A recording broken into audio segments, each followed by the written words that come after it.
Aujourd'hui, nous allons plonger dans une vérité qui dérange mais qui libère.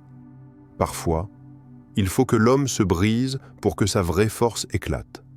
Cette idée, évoquée par Napoléon Hill, nous révèle que les épreuves, loin d'être de simples obstacles, sont des tremplins vers une transformation intérieure puissante.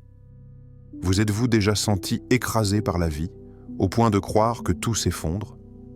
Et si cette chute était en réalité le début d'une renaissance? Dans cette vidéo, nous allons explorer comment le processus de brisure psychologique prépare l'âme à un éveil, une croissance insoupçonnée. La nécessité de la fracture, un passage inévitable vers l'authenticité.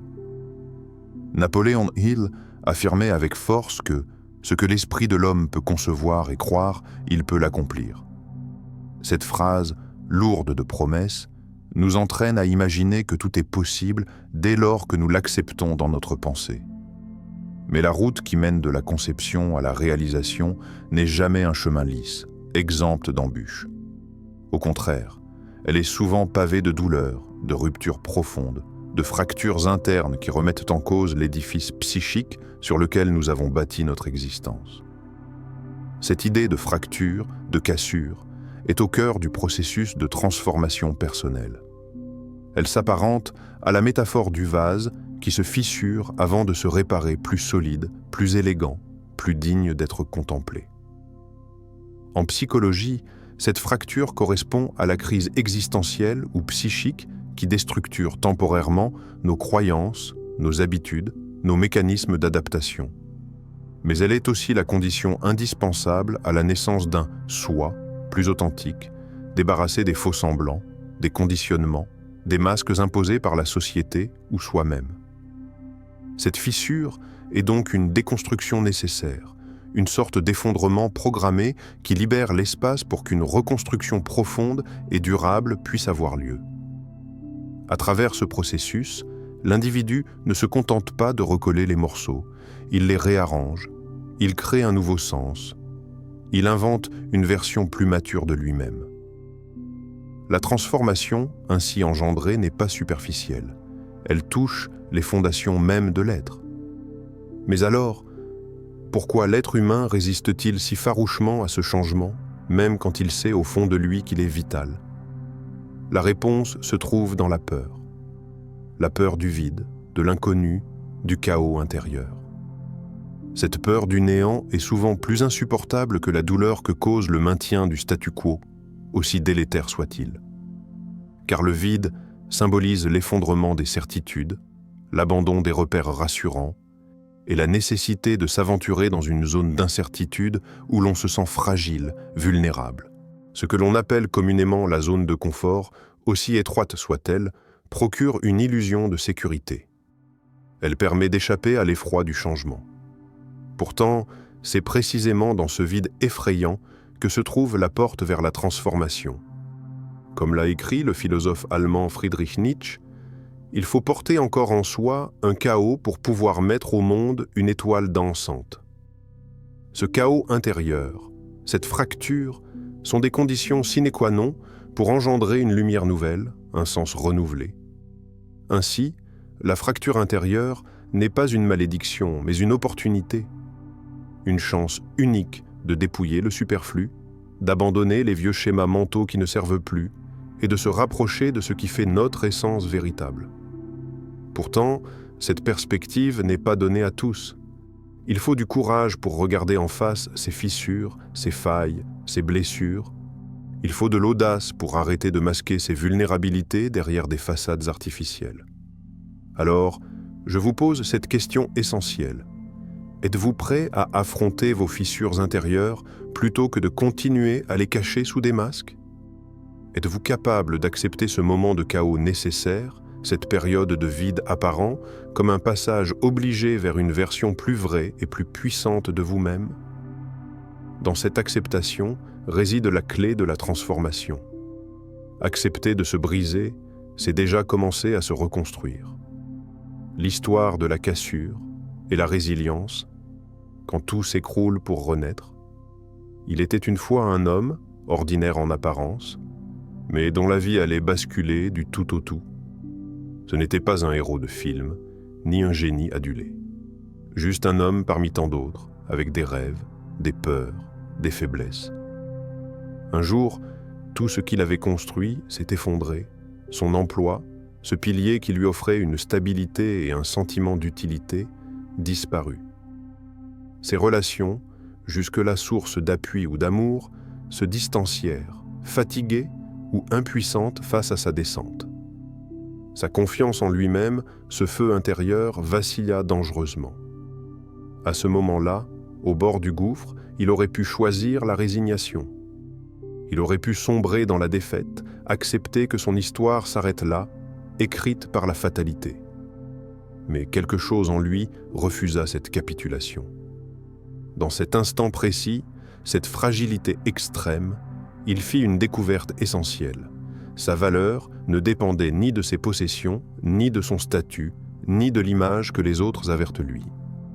Sa vraie richesse résidait dans sa capacité à se relever, à ne pas se laisser définir par ses pertes, mais par sa force à avancer malgré tout.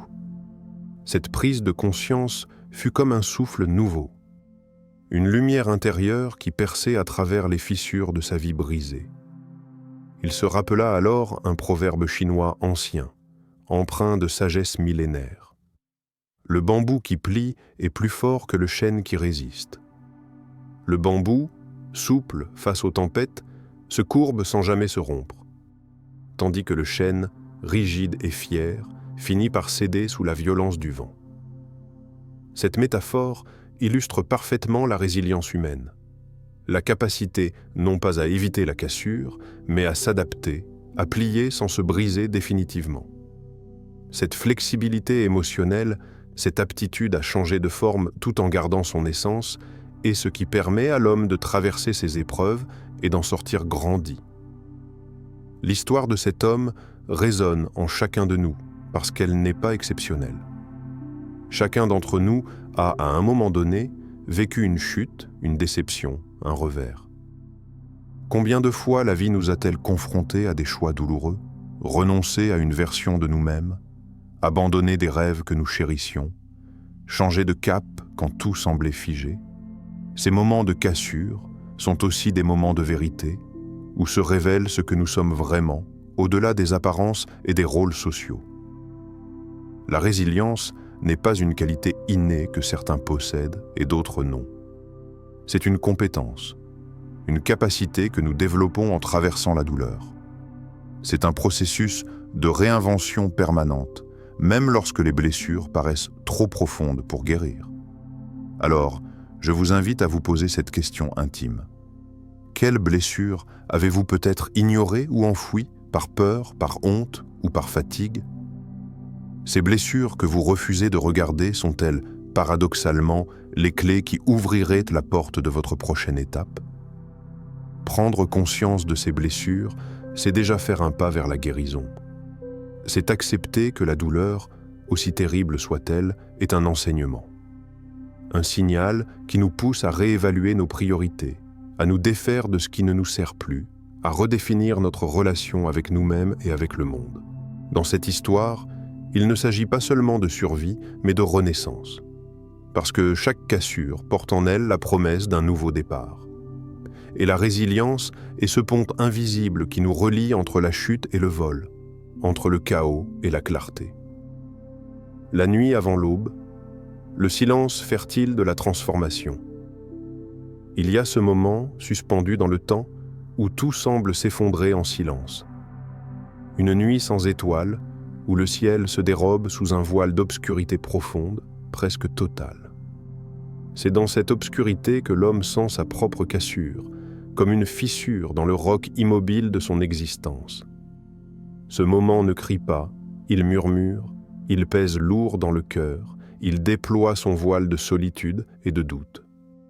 Pourtant, au creux de cette nuit silencieuse, un miracle invisible s'accomplit. Sans fanfare, sans lumière, l'aube se prépare en secret.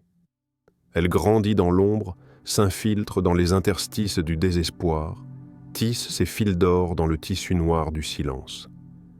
La brisure que nous redoutons devient alors un acte de création. La douleur, cette forge ardente et cruelle, façonne le métal brut de notre être. Sous la flamme impitoyable, la matière se transforme, s'affine, se trempe pour devenir une lame affûtée, prête à trancher les illusions et à ouvrir de nouveaux chemins. Nietzsche a résumé cette vérité en une phrase devenue célèbre. « Ce qui ne me tue pas me rend plus fort. » Mais la force qui émerge de cette nuit profonde n'est pas seulement physique ou morale. C'est une force empreinte de sagesse, une lumière intérieure qui éclaire le chemin jusque-là invisible. Cette sagesse perce l'obscurité, révèle les contours véritables de notre être, dissipe les ombres qui nous emprisonnaient. La nuit avant l'aube est aussi une métaphore de cette étape universelle que traverse tout individu en quête de sens. Dans ce silence, dans ce vide apparent, la nature nous enseigne la patience et la confiance. La nuit ne dure jamais éternellement, même si elle semble interminable.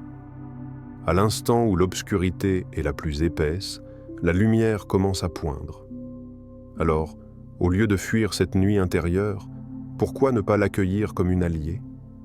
Une alliée qui nous pousse à ralentir, à regarder en nous-mêmes, à écouter ce qui se trame sous la surface. Car c'est là que le vrai travail s'opère. Dans ce creuset secret, les vieilles certitudes se consument et laissent place à une vérité plus profonde, une authenticité retrouvée. Dans quelle obscurité actuelle pourriez-vous déjà entrevoir la lumière de demain? Quel signe, même subtil, vous indique que cette nuit intérieure n'est pas un abandon mais une préparation? Le courage n'est pas de nier la nuit, mais de s'y plonger sans peur, avec la conviction que chaque fissure, chaque douleur est une ouverture vers une renaissance. La nuit avant l'aube n'est pas la fin. Elle est la promesse silencieuse d'un nouveau jour. Le processus intérieur de reconstruction, bâtir sur des fondations nouvelles. La cassure psychologique marque souvent le point le plus douloureux d'un parcours personnel. Mais ce qui suit est tout aussi décisif, sinon plus, la reconstruction intérieure. Ce n'est pas un simple retour à l'état d'avant, un retour aux anciennes croyances, habitudes ou certitudes. C'est un travail profond, exigeant et patient, qui consiste à bâtir un nouveau système, plus solide, plus cohérent, plus authentique. La psychologie moderne insiste sur un point fondamental. La reconstruction ne peut être précipitée. Elle demande du temps, une vraie disponibilité à soi-même et surtout une bienveillance sincère. Se reconstruire, c'est avant tout s'accorder la permission de guérir, de ressentir sans jugement, de laisser le passé derrière soi sans pour autant l'oublier. C'est un cheminement où l'introspection devient une pratique quotidienne, un rendez-vous avec ses pensées, ses émotions et ses réactions. Ce travail d'introspection est d'autant plus puissant lorsqu'il est guidé par la maîtrise consciente de ses pensées.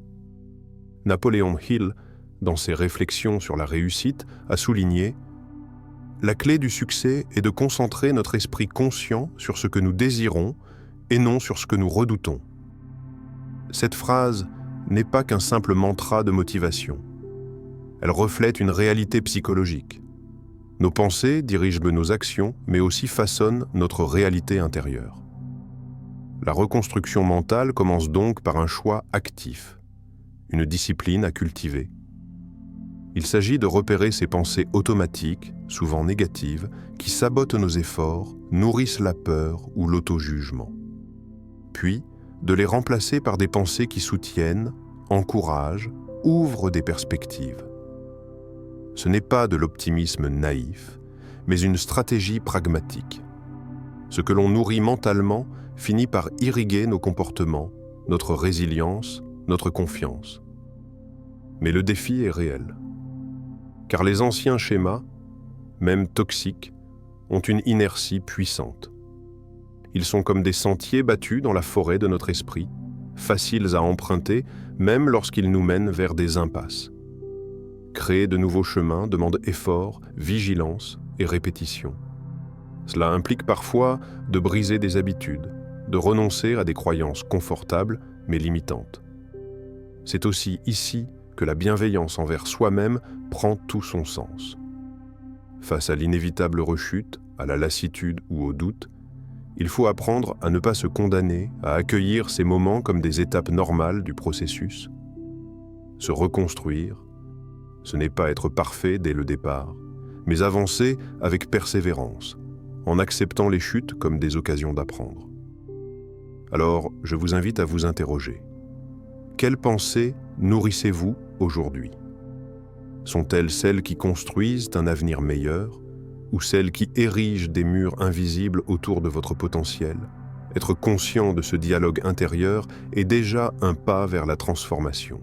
Car en choisissant activement les pensées qui vous animent, vous devenez l'architecte de votre propre renaissance. Devenir l'artisan de sa destinée. Aujourd'hui, je vous adresse un défi, un véritable appel à la conscience. Et si cette brisure que vous redoutez tant n'était pas une fatalité, un simple accident de parcours, mais un cadeau déguisé ? Une occasion unique de réécrire votre histoire, de sculpter une version de vous-même plus forte, plus authentique, plus libre. Trop souvent, nous nous percevons comme victimes des circonstances, impuissants face au vent contraire de la vie. Pourtant, la vérité est que nous possédons tous en nous cette puissance créatrice, la capacité de transformer la douleur en force, la chute en envol, la brisure en renaissance. Cette responsabilité, cette liberté, c'est celle d'être l'artisan conscient de notre propre destinée. Un proverbe africain nous enseigne « La plus grande gloire n'est pas de ne jamais tomber, mais de se relever à chaque chute. » Cette répétition de l'acte courageux, cette détermination à se relever encore et encore, voilà la source véritable de la force intérieure. Ce n'est pas l'absence de chute qui définit le héros, mais la constance dans le refus de rester à terre. Accueillir la brisure, c'est accepter la douleur non pas comme un ennemi à fuir, mais comme une passerelle. Une passerelle vers un espace où le changement devient possible, où la transformation se déploie. C'est apprendre à marcher sur ce pont fragile, en faisant confiance à sa propre capacité de résilience. Alors, je vous pose cette question, qui résonne au plus profond. Êtes-vous prêt ? Prêt à embrasser la douleur, à l'accueillir comme un levier et non comme un poids ? Prêt à accepter que la vie vous mette à l'épreuve, non pour vous briser définitivement, mais pour vous révéler à vous-même ? Êtes-vous prêt à sortir de la passivité, à devenir acteur de votre métamorphose, à forger votre avenir avec conscience et détermination ? Le chemin ne sera pas toujours facile. Il demandera patience, persévérance et parfois un courage que vous ne soupçonnez pas encore. Mais il vous conduira vers cette version de vous-même qui ne dépend plus des circonstances extérieures, mais puise sa force dans la clarté intérieure. En ce sens, chaque épreuve devient une école, chaque blessure un maître, chaque chute une leçon précieuse. Le pouvoir n'est pas dans l'absence de difficultés, mais dans notre capacité à transformer ces difficultés en tremplin. Le moment est venu de choisir, rester prisonnier des peurs ou embrasser la liberté offerte par la transformation consciente. Êtes-vous prêt à devenir cet artisan, ce sculpteur de votre destinée, capable de voir dans chaque fracture une œuvre en devenir ? La clé est entre vos mains. Il suffit d'un pas, d'un engagement, d'une décision.